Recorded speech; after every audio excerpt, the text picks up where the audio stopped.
সাইডে করি, করবো করবো পরে করো, একসাথে করে নি। এই ধরে রেখে এই তো লাইভ পিন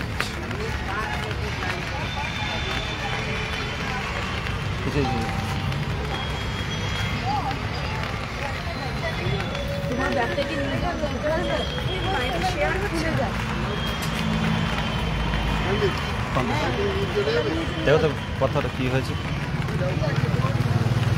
লাইভ চলছে, কথা হচ্ছে। হ্যাঁ লাইভ শোনা যাচ্ছে কথা। হ্যাঁ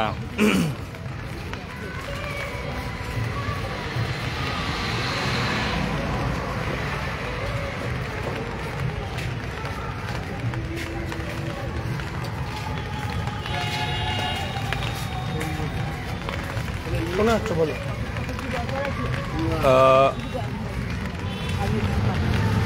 আমরা এইমাত্র 2022 প্রাইমারি টেট উত্তীর্ণদের স্বার্থে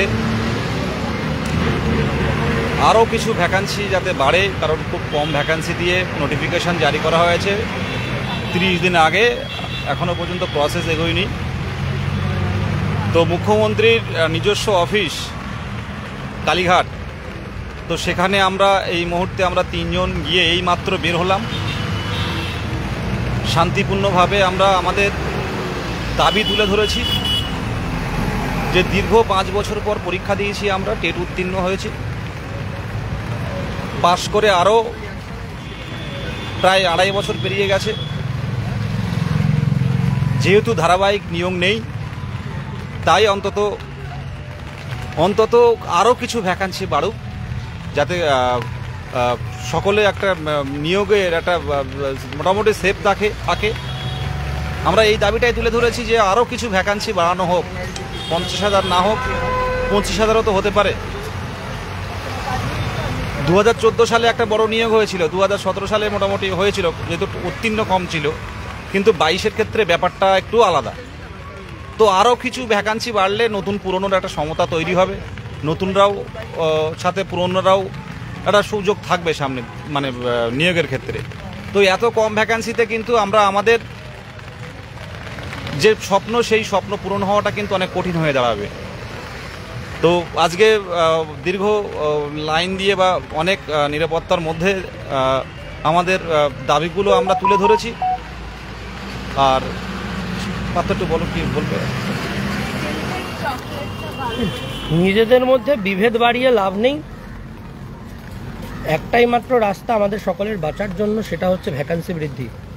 আজকে রবিবার, সবাই যখন বাড়িতে বসে বা বিভিন্ন কোচিং সেন্টারে গিয়ে ইন্টারভিউ প্রিপারেশন নিচ্ছে, আমরা এই 3 জন, আমি, বিদেশদা এবং অদিতি, 3 জন এসেছিলাম সিএমওর দপ্তরে এসে কথা বলতে।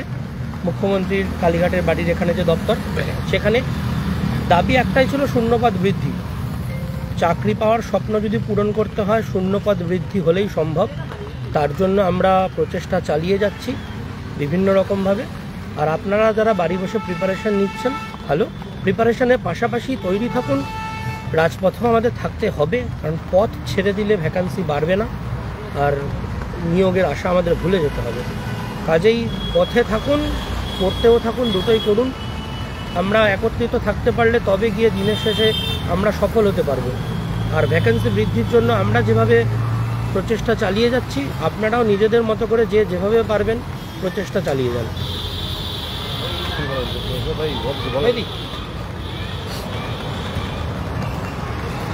আলাদা করে বলার মতো কিছু নেই। আজকে আমরা কালীঘাটে এসেছিলামই আমাদের যাতে ভ্যাকেন্সি বাড়ানো যায় সেই দাবি নিয়ে। ওখানে যে সমস্ত অফিসাররা ছিলেন, ওনারা আমাদের বিষয়টি যথেষ্ট ভালোভাবেই দেখেছেন এবং আমাদের বলেছেন যে পরবর্তীতেও এই বিষয় নিয়ে ভাবা হবে যাতে ভ্যাকেন্সিটা বাড়ানো যায়। তাই আমি সবাইকেই বলবো, আমাদের যারা আছেন, মানে আমাদের যারা অ্যাডমিন আছেন বা আমাদের এই বিদেশদা, পার্থজিৎ, যারা ফ্রন্টলাইনে এই আন্দোলন পরিচালনা করছে, তাদের সাথে কোনো রকম কোনো খারাপ ব্যবহার না করে আপনারা আমাদের সাথে কাঁধে কাঁধ মিলিয়ে এগিয়ে আসুন এবং পরবর্তীতেও যদি আন্দোলনের ডাক দেওয়া হয় একটা দিন অন্তত পড়াশোনা ছেড়ে, এবং সমস্ত কোচিং সেন্টারও যারা আছে তাদের কাছে অনুরোধ, একটা দিন পড়াশোনা বন্ধ করবেন এবং ওই দিনটা যেন সবাই কলকাতায় আসে নিজের ভ্যাকেন্সির দাবিতে, নিজের চাকরির দাবিতে। এইটুকুই আমার বলা। মোটামুটি এই পর্যন্ত আমরা শেষ করছি। হ্যাঁ।